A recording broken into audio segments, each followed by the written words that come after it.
হ্যাঁ রে বাবা, হ্যাঁ আমি জানি আমার বাড়ির পুজোতে আমি কেমন সাজবো সেটা দেখার জন্য বেশ কয়েকজন ওয়েট করে থাকবে। ঠিক তার জন্যই আমি যতই ব্যস্ত থাকি না কেন তোমাদের জন্য একটা গেট রেডি উইথ মি আমি শ্যুট করেছিলাম।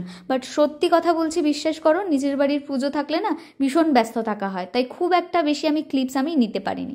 মেকআপটা তোমরা আমার যেমন দেখো আমি সেরকমই একটা মেকআপ করেছি, শুধু আজকে একটু খয়েরি কালার, মানে যেটা একদম বলতে পারো মেরুন কালারের একটা লিপস্টিক পরেছিলাম, বাট তার ওপর দিয়েও একটা কফি কালারের শেড আমি অ্যাপ্লাই করেছিলাম, কারণ আমি একটু ডার্ক শেড পরতে ভীষণ পছন্দ করি। জুয়েলারিগুলো আগেই দেখেছো, তোমাদেরকে দেখিয়েছি যে আমি কোন কোন জুয়েলারি পরবো, ঝপাঝপ করে সেগুলোই আমি আগে পরে নিয়েছিলাম। আর আমি না জানি আমি বাড়ির পুজোর দিন সেরকম একটা টাইম পাবো না ভিডিও শ্যুট করার, তার কারণেই তোমাদেরকে কিছু কিছু শর্টসে আমি দেখিয়ে রেখেছি যে আমি কী কী শাড়ি বা কী কী গয়না আমি পরতে চলেছি। এই নথটা ভাবছিলাম পরবো, বাট এটা না লাস্ট মোমেন্টে আর ঠিক করলাম পরবো না এবছর, তাই নথ ছাড়াই আমার পুজো কাটছে। আর লাস্টে শুভ ওই ফুলটা এনে দিয়েছিল। কেমন লাগলো অবশ্যই জানিও। বাই।